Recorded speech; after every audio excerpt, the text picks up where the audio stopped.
Oi pessoas, tudo bem convosco? Estou trazendo aqui finalmente o vídeo sobre Karl Marx, que é o pioneiro da sociologia. Ele surgiu com o pensamento a respeito do capitalismo e afins. Então vamos começar aqui sem enrolar, sem muita enrolação, mas já clica no gostei pessoas, já compartilhe. Um pouco de contextualização.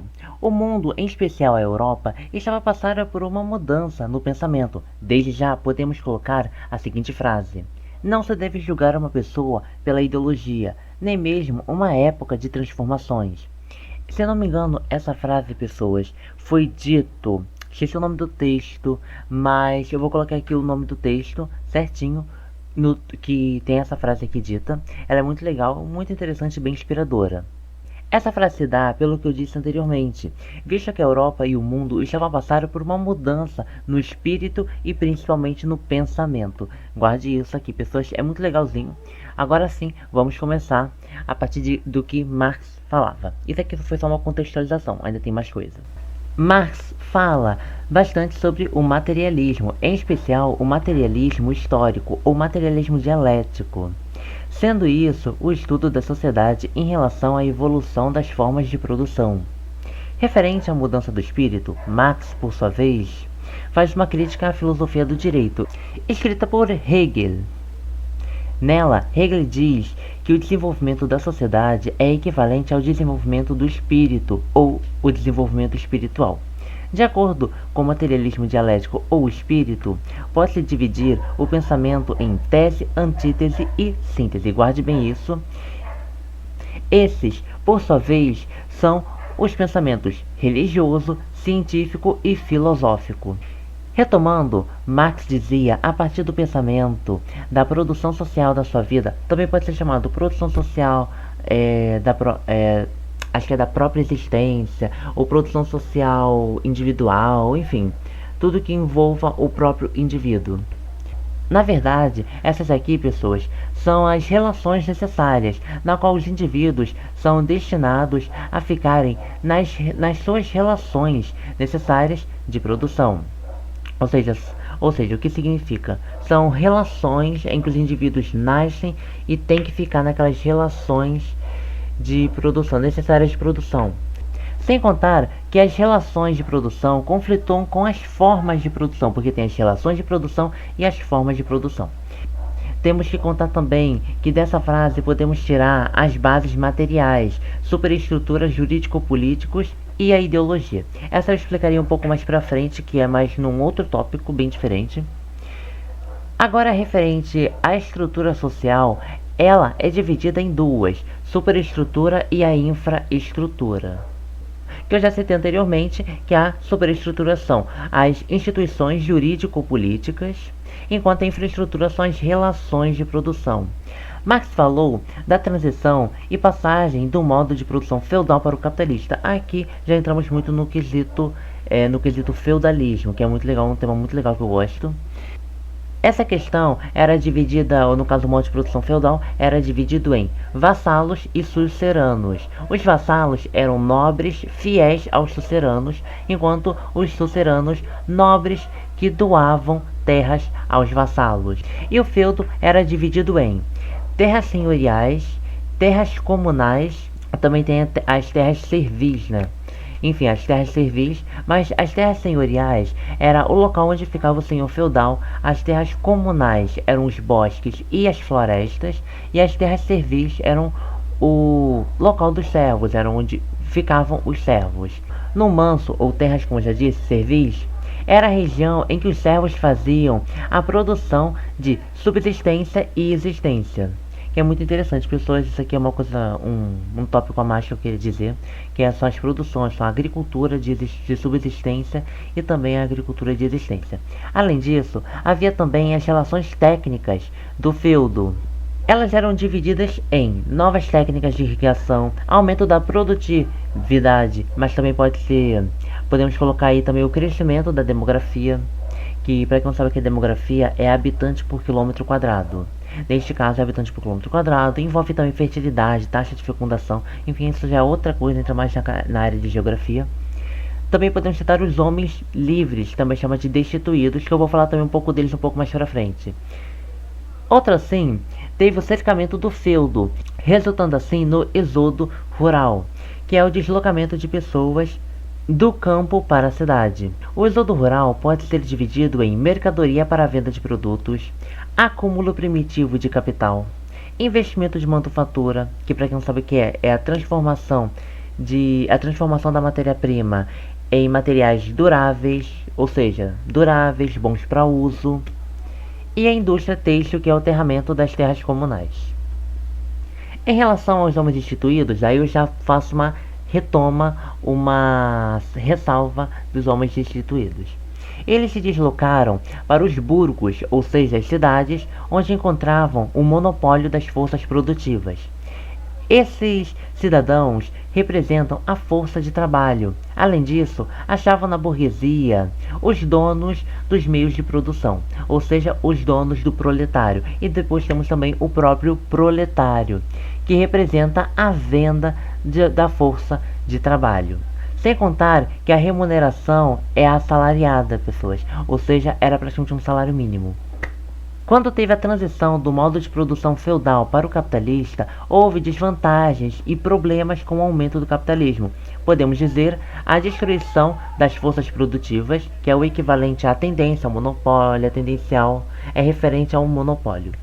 Investimento em tecnologia, isso já é uma coisa bem atual mesmo, pessoas muito atual, que tem muito investimento em tecnologia, resultando no corte salarial e também no corte de emprego, isso também é muito importante. E por fim, a busca por novos mercados. Referente ao aumento do capitalismo, acaba por surgir o capitalismo concorrencial. Ele é o equivalente à lei da oferta e da demanda. Isto é, de acordo com o preço do mercado, visto que os capitalistas teriam que vender ou se reinventar para que não haja falência e que consiga vencer a concorrência. Isso é uma coisa muito comum hoje em dia, pessoas, porque não pode, tem sempre que vender de acordo com o mercado, não pode diminuir o preço ao ponto de querer mais dinheiro, porque senão vai ficar abaixo do valor do mercado. Isso é bem problemático na hora de ocasionar em revendas. Além disso, o valor de troca é igual ao custo da sua produção social. Isso é uma curiosidade que eu quis dizer. O valor de troca é igual ao custo da sua produção social, ou seja, a produção que o indivíduo faz. Isso é uma referência também, claro, ao capitalismo concorrencial, como eu já disse anteriormente. É uma referência, porque o capitalismo concorrencial, ele realmente seria o aumento da concorrência, ou seja, aumento da produtividade, também aumento da concorrência. Sem contar que o fruto do trabalho é resultado de um único trabalhador. E o aumento do capitalismo pode resultar também na perda de poder. Isso realmente é uma coisa que é verdade mesmo, na perda de poder. Pode ocasionar na perda de poder dos trabalhadores, o que é uma coisa bem atual, principalmente com o uso agora de IA. Isso também faz referência lá ao que eu disse anteriormente dos homens destituídos. Voltando à ideologia, mas também comparando-a com a consciência de classe. Agora sim vamos falar da ideologia e consciência de classe.